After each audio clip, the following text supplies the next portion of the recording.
नमस्कार, मी भाऊ तोरसेकर. तुम्ही बघत आहात प्रतिपक्ष.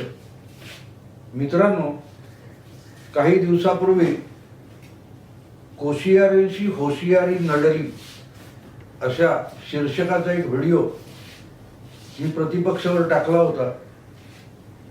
आत्ता मी बोलतोय बुधवारी संध्याकाळी, त्याच्या थोडा वेळ आधी एका मराठी वाहिनीवर बातमी अशी आली की राज्यपाल भगतसिंग कोश्यारी यांच्याकडून राज्य सरकारला किंवा आघाडी सरकारला असा संकेत देण्यात आला आहे की जे राज्यपाल नियुक्त 12 आमदार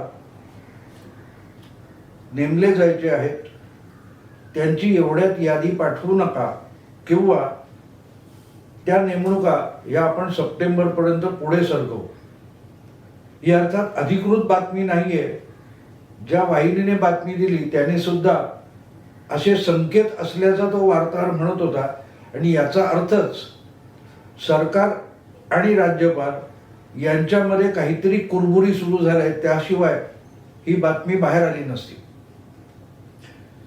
अनेकदा काय असतं, हे आपल्याला योगायोग वाटतात किंवा अचानक घडलेल्या गोष्टी वाटतात, पण त्या अचानक घडणाऱ्या गोष्टी नसतात. त्यामागे एक विचारपूर्वक योजलेली योजना असते. तुम्हाला आठवत असेल तर मी तुम्हाला सांगितलं की एक साधारण 8-10 दिवसापूर्वी कोश्यारींची होशियारी नडली असा एक व्हिडिओ मी टाकला होता. आणि साधारण महिन्यापूर्वी किंवा मे महिन्याच्या उत्तरार्धामध्ये मी एक व्हिडिओ टाकला होता की 12 आमदार आणि उद्धव सरकार हे दोन संदर्भ घेतले तर मग आत्ताच्या ह्या बातमीचा अर्थ आपल्याला उलगडू शकतो. पण ती बातमी तेवढीच नाहीये, धागा तेवढाच नाहीये मित्रांनो. आणखीन एक धागा आहे की नेमकं ही बातमी येण्याच्या 2 दिवस आधी देवेंद्र फडणवीस यांची एक प्रदीर्घ मुलाखत सोशल मीडियामध्ये प्रसृत झाली आहे. आणि ती मुलाखत तुकड्या तुकड्यांमध्ये असेल किंवा अखंड असेल, वेगवेगळ्या वाहिन्यांनी दाखवून झालेली आहे. ह्या सगळ्या घटना अचानक येत नाहीत, किंवा निसर्ग वादळानंतरच्या काळामध्ये अचानक भाजपने महाराष्ट्रामध्ये आक्रमक पवित्रा घेतलेला आहे. आणि दुसरीकडे आघाडीतल्या कुरबुरी डोक्यावर समोर यायला लागलेले आहेत. आणि या पार्श्वभूमीवर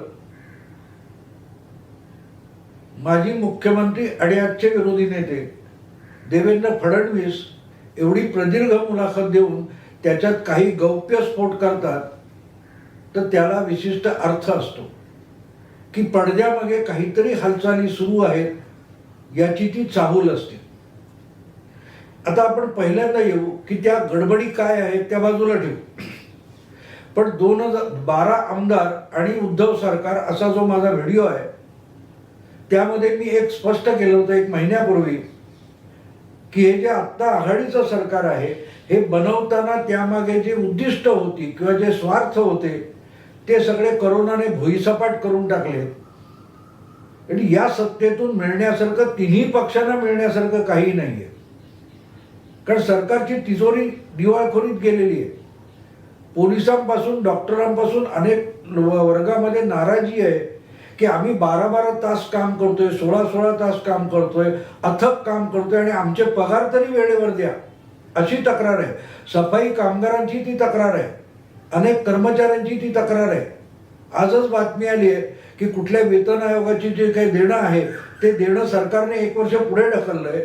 याचा अर्थ सरकारची तिजोरी जवळपास दिवाळखोरीत का संपलेली आहे.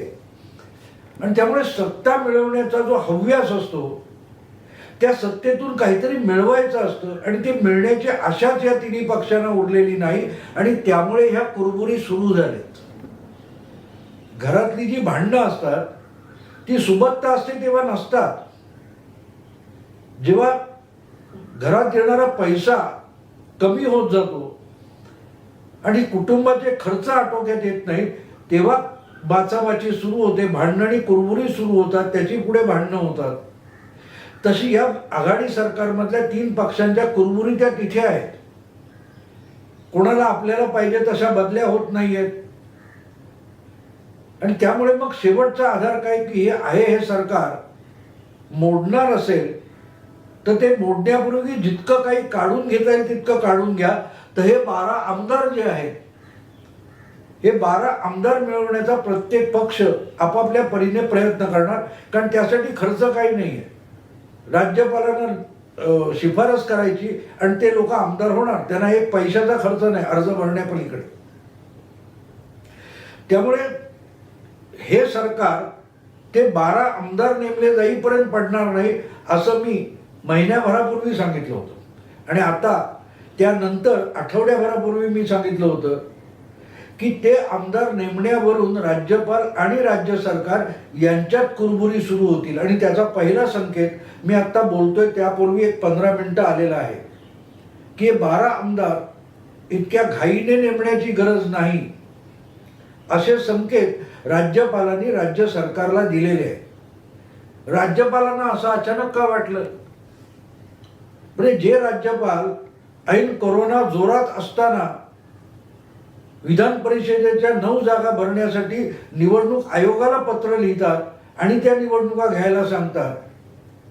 ज्यावेळेला निवडणूक आयोगाचे प्रमुख आयुक्त सुनील अरोरा अमेरिकेत होते तिथून ते व्हिडिओ कॉन्फरन्स करून त्या 9 आमदारांच्या निवडणुका उरकून घेतात. त्याच राज्यामध्ये राज्यपालांनी फक्त नियुक्त करण्याच्या 12 आमदारांच्या ज्या जागा आहेत त्या पुढे ढकलण्याचं प्रयोजन काय? राज्यपालांना असं का वाटतं की आत्ता हे 12 आमदार नेमू नयेत? असं वाटण्याचं काहीतरी कारण असलं पाहिजे. आत्ता अलीकडे जवळजवळ 8 का किती राज्यामध्ये राज्यसभेसाठी मतदान झालं.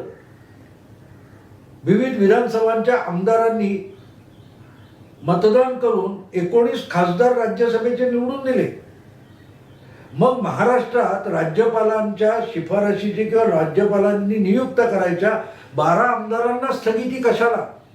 याचं काहीतरी कारण असणार. आणि ते कारण मी आधीच्या व्हिडिओत सांगितलं होतं की हे आमदार कसे असावेत, कुठल्या क्षेत्रातले असावेत, त्यांच्याकडे काय गुणवत्ता आणि पात्रता असावी याचे निकष आहेत. आणि ते निकष यापूर्वी सहसा तपासले गेले नाही. पण या वेळेला ते निकष राज्यपाल तपासतील. कारण या राज्यपालांना शिवसेनेच्या मुखपत्राने आणि शिवसेनेच्या समर्थक किंवा आघाडीच्या अनेक समर्थकांनी राज्यपालांना दुखावलेलं आहे की राज्यपाल राजभवन हा भाजपाचा अड्डा झालेला आहे. राज्यपाल राज्य सरकारचं ऐकत नाही इतकं भाजपा नेत्यांचं ऐकतात. भाजप नेते उठसूट महाराष्ट्रातले भाजप नेते उठसूट राज्यपालांना जाऊन भेटतात. राज्यपाल भाजपचं राजकारण करतात.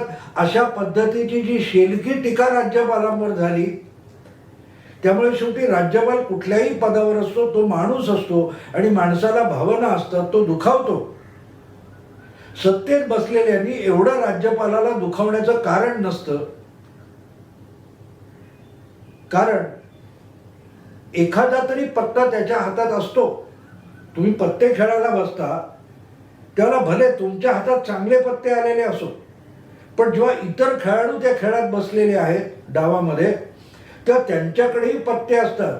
ते किती दुर्बळ असतात हा भाग सोडून द्या पण त्यांच्या हातात पण पत्ते असतात. आणि त्यामुळे हातात असलेले पत्ते कसे खेळावेत याच्यावर त्या डावाचा निकाल लागत असतो. किंवा घटनेने जे काही अधिकार राज्यपालांना दिलेले आहेत आणि सुप्रीम कोर्टाच्या विविध आदेशानुसार राज्यपालांवर काही निर्बंध आहेत हे खरं असलं तरी राज्यपालांचे काही विशेषाधिकार असतात. आणि घटनेतल्या किंवा वेगवेगळ्या सुप्रीम कोर्टाच्या निकालावर बोट ठेवून राज्यपाल पण राज्य सरकारची अडवणूक करू शकतात.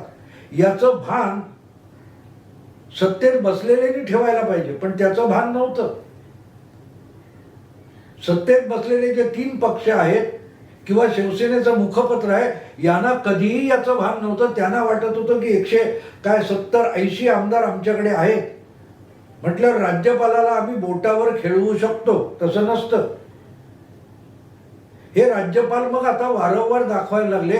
त्यांनी विद्यापीठांच्या परीक्षा, पदवी परीक्षा यांच्या बाबतीत टांग अशी अडवली की सरकारची तारांबळ उडाली. तो याची गरज नव्हती. कोशियारीची होशियारी करायची गरज नव्हती. हे गुण्यागोविंदाने चालू शकतं. अनेकदा केंद्रात वेगळं सरकार आणि राज्यात वेगळं सरकार असतं आणि केंद्राचा प्रतिनिधी असलेला राज्यपाल हा विरोधी पक्षात असलेल्याही सरकारशी जुळवून कारभार करत असतो. गुण्यागोविंदाने चालत असतो. पण दिल्लीतले केजरीवाल असो किंवा बंगालचे राज्यपाल असोत, ममता मुख्यमंत्री असोत, त्यांनी अकारण राज्यपालांशी इतका पंगा घेतला की ज्यावेळेला मग त्यांच्याकडे अधिकार नसतात आणि राज्यपालांकडे असतात तेव्हा राज्यपाल अडवणूक करू शकतात. आणि ती त्याचीच काय ते म्हणावं ते पुनरुक्ती किंवा काय म्हणाल ते पुनरावृत्ती महाराष्ट्रात व्हायचं काही कारण नव्हतं. हेच राज्यपाल हे अगत्याने नव्या मुख्यमंत्र्यांच्या घरी मातोश्रीवर भोजनाला गेले होते. याचा अर्थ त्यांनी आपली सदिच्छा व्यक्त केली होती. पण ती सदिच्छा शिवसेनेच्या मुखपत्राला कळली नाही. आघाडीत सहभागी झालेल्या काँग्रेस किंवा राष्ट्रवादीला कळली नाही. म्हणून त्यांनी कारण नसताना वारंवार राज्यपालांना बोचऱ्या शब्दात टीका केलेली आहे. साहजिकच असा राज्यपाल जो असतो तो दुखावला जातो आणि मग तो आपली वेळ कधी येते याच्यासाठी टपून बसतो. आता प्रश्न असा येतो की केवळ एवढ्यासाठी झालंय का नाही. 2 दिवसापूर्वी फडणवीसांनी जी मुलाखत दिली आहे त्यातून काही गोष्टी सूचित झालेल्या आहेत आणि त्या सूचित अशा झालेल्या आहेत की या सरकारमध्ये आता गडबड सुरू झालेली आहे. किंबहुना परत शिवसेनेच्या मुखपत्राने अत्यंत शेलक्या भाषेत आपला एक मित्र पक्ष काँग्रेस याला कुरकुरणारी खाट असं अपमानित केलेलं आहे. आणि त्याचं उत्तर काँग्रेसचे जे गटनेते आहेत आणि राज्याचे महसूल मंत्री आहेत बाळासाहेब थोरात यांना त्याचं उत्तर समोर येऊन द्यावं लागलं आणि इतकं पुढे बोलावं लागलं की परिस्थिती समजून घेतल्याशिवाय शिवसेनेच्या मुखपत्रात अग्रलेख लिहिले जातात. आता परिस्थिती समजून तरी नवा अग्रलेख लिहा असं जाहीरपणे बाळासाहेब थोरातांना सांगावं लागलं. पण त्यातून सरकारच्या अंतर्गत असलेल्या कुरबुरी समोर आल्या आणि त्याचा फायदा विरोधी पक्षात बसलेला भाजप उठवणार. याचा अर्थ भाजप सरकार पाडणार आहे का? बिलकुल नाही. पण जिथे भेग दिसते त्याचं भगदाड करणं आणि भगदाडाचं खिंडार करणं हेच तर विरोधी पक्षाचं काम असतं. आणि त्यामुळे ह्या चलबिचल अशा रीतीने सुरू असताना नेमकी देवेंद्र फडणवीसांची मुलाखत यावी आणि त्यांनी 80 तासाच्या सरकारपासून आत्तापर्यंतच्या घटनाक्रमाचा उलगडा करून दाखवावा. याला काहीतरी अर्थ असतात. मित्रांनो, आपण क्रिकेटचे सामने किंवा मॅच बघतो ना, त्याच्यामध्ये बॉलर कुठला बॉल टाकणार आपल्याला दिसत असतो की तो कॅप्टन असतो, तो कोणाकडे तरी बॉल टाकतो. याचा अर्थ बाबा हा आता कोण अमुक शम्मी आहे तो हे करणार आहे किंवा आणखीन कुठचा गोलंदाज हा बॉलिंग टाकणार आहे हे आपल्याला माहिती असतं. पण दरम्यान तो तिकडे जाऊन आपली तयारी हात वगैरे असे हलवत असतो. त्या काळात जो कर्णधार कोहली असतो किंवा धोनी असतो तो उरलेल्या 9 जे फिल्डर्स असतात, क्षेत्ररक्षक असतात, त्यांची मांडणी करत असतो. कोणाला पुढे करतो, कोणाला मागे जायला सांगतो, कोणाला इकडचा तिकडे फिरवत असतो.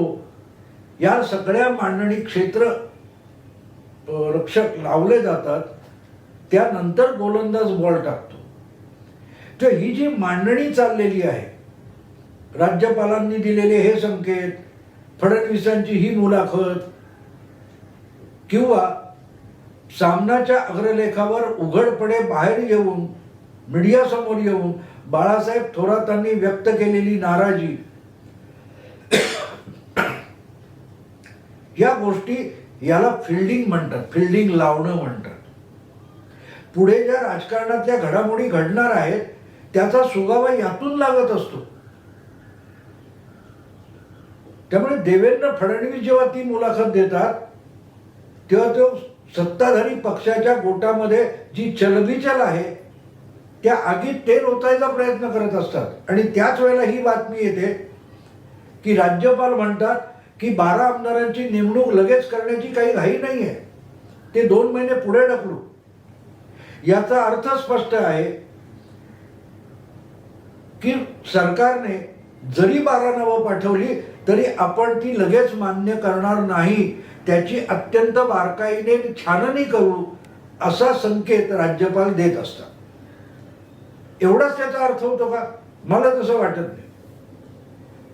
राज्यपालांना जे वेगवेगळ्या गोटातून फिडिंग मिळत असतं, माहिती मिळत असते, त्यानुसार कदाचित राज्यपालांना असं वाटत असेल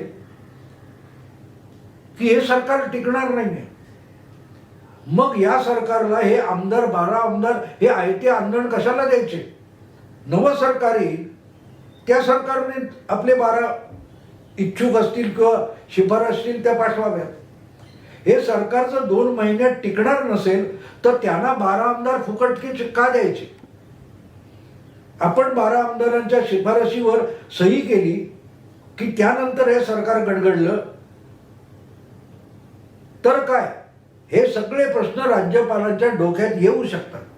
आणि म्हणून 1 महिन्यापूर्वी मी जे 12 आमदार आणि उद्धव सरकार असा माझा व्हिडिओ होता, त्याच्यात मी हे व्यक्त केलेलं होतं की या सरकारमध्ये आता मिळण्यासारखं काय आहे, तर प्रत्येक पक्षाला, सत्ताधारी पक्षात बसलेले तिघे आहेत, त्यांना अधिकाधिक आमदार पाहिजे आहेत आणि ते मिळाले की अधिक काय न मिळणारं सरकार म्हणून ते मोडीत निघू शकतो. आणि आता गंमत बघा की काँग्रेसचे जे 2 थोरात आणि अशोक चव्हाण मुख्यमंत्र्यांना जाऊन भेटले तेव्हा विषय कुठचा आला होता की त्या 12 आमदारात समसमान वाटणी करा, 3 पक्षांना प्रत्येकी 4 आमदार मिळाले पाहिजेत. आमदार परत 12, आपला वादाचा विषय कुठचा आहे तर 12 आमदार आणि त्यातला आपला हिस्सा, हा काँग्रेससाठी वादाचा मुद्दा आहे. सरकार कसं चालेल, ते किती स्थिर आहे, हा दुय्यम मुद्दा आहे.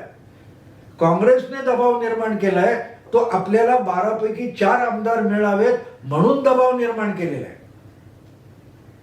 आणि राज्यपाल ते आमदार नेमण्याची तंगडमंगळ करण्याचे संकेत देत आहेत. याचा अर्थ कळतो मित्रांनो? याचा अर्थ सगळ्याच गोटांमध्ये हे सरकार किती चालेल याविषयी साशंकता आहे. देवेंद्र फडणवीस उघडपणे बोलत नाहीयेत, पण ते वारंवार संकेत देत आहेत त्या मुलाखतीतून की पुन्हा एकदा राष्ट्रवादी आणि भाजप एकत्र येऊन सरकार बनवू शकतील. पहिल्यापासून 2017 पासूनच भाजप आणि राष्ट्रवादी जवळ येण्याची प्रक्रिया सुरू झाली होती, पण नरेंद्र मोदी पंतप्रधान यांनी कुठल्याही परिस्थितीत शिवसेनेला सोडून राष्ट्रवादीला बरोबर घ्यायचं नाही असा हट्ट केला, म्हणून ते प्रपोजल पुढे गेलं नाही. हा देवेंद्र फडणवीसांनी दिलेला महत्वाचा संकेत आहे. महत्वाचा संकेत आहे की काँग्रेसला आयसोलेट करा. हा मोदींचा काय तो प्रयत्न होता, तो सक्सेसफुल झाला नाही. पुढेही अजितदादा तिकडे गेले वगैरे, 80 तासाचं सरकार आपण ऐकलेले बघितलेले. आता मुद्दा असा आहे की या सरकारला जर भवितव्य राहिलं नसेल तर त्याचे काही संकेत मिळत आहेत का? तर ते संकेत आपण बघितले. काँग्रेसची कुरकुरणारी खाट, काँग्रेस मुख्यमंत्र्यांची एवढं आटापिटा करून जी मुलाखत किंवा वेळ मिळवतो त्याच्यात काँग्रेस म्हणतं की आम्हाला आधीच्या 9 पैकी 1 आमदार सोडावा लागलाय, तर इथे आम्हाला कमीत कमी 4 आमदार द्या. म्हणजे सगळं चक्र फिरून येतं कुठे, तर ते 12 आमदारांवर येतं. आणि राज्यपाल म्हणतात की ते आमदार आता अजून 2 महिने नेमायचं काही कारण नाही. मित्रांनो, हे स्पष्ट संकेत आहेत की हे सरकार आणखीन 2 ते 3 महिने चालू शकत नाही असं राज्यपालांना कुठेतरी वाटते. आणि राज्यपाल याचा अर्थ एक सामान्य पत्रकार नसतो. राज्यपालांना अनेक गोटातून माहिती मिळत असते. अगदी राज्यपालांची इच्छा असेल तर ते राज्याच्या मुख्य सचिवांना, पोलीस प्रमुखांना बोलवून त्यांच्याशी संपर्क साधून आपल्याला हवी ती माहिती मिळवू शकत असतात. आणि त्यामुळे आत्ता घाई गर्दीने ते 12 आमदार नेमायची गरज नाही असं राज्यपाल म्हणतात. याचाच अर्थ त्यांच्यासमोर एक चित्र काहीतरी आहे की ज्याच्यात हे सरकार टिकण्याची त्यांना खात्री वाटत नाहीये. मग प्रश्न असा उरतो की जे सत्ताधारी गोटात बसलेले 3 पक्ष आहेत त्याच्यात किती चलबिचल आहे आणि कोणती चलबिचल आहे. ती चलबिचल नसती तर 1 महिन्यापूर्वी जी 9 जागांची निवडणूक बिनविरोध उरकण्याची घाई गर्दी झाली त्याच्यात आपल्याला त्याचे संकेत मिळतात की ती बिनविरोध व्हावी म्हणून उद्धव ठाकरे यांनी आपलं मुख्यमंत्री पद सुद्धा पणाला लावलं होतं. कारण काँग्रेस जेव्हा दुसऱ्या जागेचा हट्ट धरायला लागली तेव्हा उद्धव ठाकरे म्हणाले ठीक आहे तुम्ही दुसरा उमेदवार उभा करा, मीच निवडणूक लढवत नाही, म्हणजे मी सरकार बरखास्त करतो, राजीनामा देतो. इतक्या टोकाला उद्धव ठाकरेंना जावं लागलं. याचा अर्थ 3 पक्षांमध्ये मतभेद भरपूर आहेत, चलबिचल प्रचंड आहे, फक्त ती तोंडाने बोलून कोण कबूल करत नाही. आणि ही सगळ्या बाजू बघून अतिशय मोक्याच्या वेळेला देवेंद्र फडणवीसांनी ती मुलाखत दिलेली आहे. ती आगीत तेल ओतणारी मुलाखत आहे. ती आगीत तेल ओतण्यासाठी आहे, भेगेचं भगदाड आणि खिंडार करण्यासाठी केलेला तो एक प्रयत्न आहे. या 3 सत्तेत बसलेल्या 3 पक्षांना राजकीय परिस्थितीचा आणि एकूण कोरोना आणि निसर्ग वादळ आणि एकूण परिस्थितीचा दबाव इतका आहे की ते वजन पेलून हे सरकार चालवणं दिवसेदिवस अवघड झालेलं आहे. अशा वेळेला हे सरकार पाडण्याचं पाप भाजपला नको आहे. ते सरकार आपोआप पडावं हा भाजपचा प्रयत्न आहे. त्यामुळे त्याच्यावर वजन किती वाढेल असा भाजप प्रयत्न करतोय, पण तो फोडाफोडीचा प्रयत्न करणार नाही.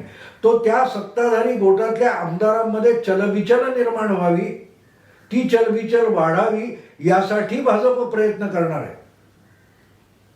आता काल परवा तुम्ही बघितलं की राष्ट्रवादीच्या कोट्यातून स्वाभिमानीचे राजू शेट्टी यांना 1 जागा देण्याचा प्रस्ताव आल्यानंतर त्यांच्या स्वाभिमानी पक्षामध्ये किती चलबिचल झाली की राजू शेट्टी फक्त आपली बाजू बघतात, आपला मतलब बघतात, बाकीच्यांकडे दुर्लक्ष करतात. अशी अस्वस्थता त्या पक्षात आली ज्या पक्षाचा आमदारच नाहीये, खासदार नाहीये. त्यांना 1 आमदार मिळणार त्याच्यावरून त्यांच्यात चलबिचल आहे. तर मग सत्तेत बसलेले जे 3 पक्ष आहेत ज्यांनी आजवर सत्ता प्रचंड भोगलेली आहे शिवसेना वगळता, त्यांच्यात ह्या आमदारकीवरून किती चलबिचल असेल, किती चलबिचल असेल. हा सगळा भाग जर आपण लक्षात घेतला तर हे सगळे संकेत शोधावे लागतात, ते जोडावे लागतात, तेव्हा त्याचा अर्थ कळतो. बातमीदाराने त्या चॅनेलच्या बातमी दिली की राज्यपालांचा असा संकेत आहे की सप्टेंबरपर्यंत 12 आमदारांच्या नेमणुकीचा विचार करू नका असं राज्यपाल म्हणतात. तेव्हा राज्यपालांना हे सरकार आणखीन 4 महिने चालेल, 3 महिने चालेल असं वाटत नाहीये. उलट राज्यपालांना असं वाटतंय की आमदारकीची आपण नेमणुकी केल्या की हे सरकार गडगडेल.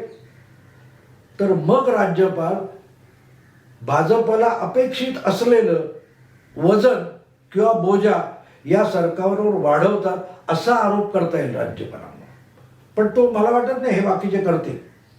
सत्तेत बसलेले जे एकापेक्षा एक विद्वान किंवा या सरकारचं आघाडी सरकारचं समर्थन करणारे जे लोक आहेत, त्यांचे प्रचारक आहेत, तो कोणीही राज्यपालावर हा आरोप करणार नाही की या नेमणुका लांबून राज्यपाल आघाडीवरचा बोजा वाढवत आहेत. जो बोजा महाराष्ट्रातल्या भाजपला पाहिजे, वाढवायला पाहिजे, तर ते सरकार बोजाने कोसळणार आहे. पण तेवढा बारकाईने राजकारणाचा अभ्यास करण्यापेक्षा नुसतेच बोगस पोकळ आरोप करत राहणं एवढंच सांगितलं जातं. पण हा सगळ्यात मोठा डाव आहे की जर हे 12 आमदार नेमण्यावरून राज्यपालांनी खळखळ केली आणि ते त्याची मुदत वाढवत नेली तर आघाडीतल्या 3 पक्षांमध्ये अधिकाधिक चलबिचल निर्माण होणार आहे आणि ती चलविचल कुरबुरीमध्ये, कुरकुरीमध्ये आणि भांडणामध्ये विकोपास जाऊ शकते. तेव्हा राज्यपाल फडणवीसांची मुलाखत आणि कुरकुरणारी खाट याचा एकत्रित विचार करा. मग तुम्हाला राजकारणाचे अनेक दुवे आणि धागे उलगडतील. मित्रांनो, मी आता इथे थांबतो. तुम्हाला हा व्हिडिओ आवडला तर तुमच्या मित्रपरिचितांना तो फॉरवर्ड करा. प्रतिपक्ष हा यूट्यूब चॅनेल राजकारणातल्या न दाखवलेल्या किंवा न सांगितलेल्या गोष्टी उलगडून सांगण्यासाठी आहे. तुम्ही आणि तुमच्या मित्रांना त्याचं सदस्यत्व घ्यायला सांगा, सबस्क्राईब करायला सांगा. नमस्कार.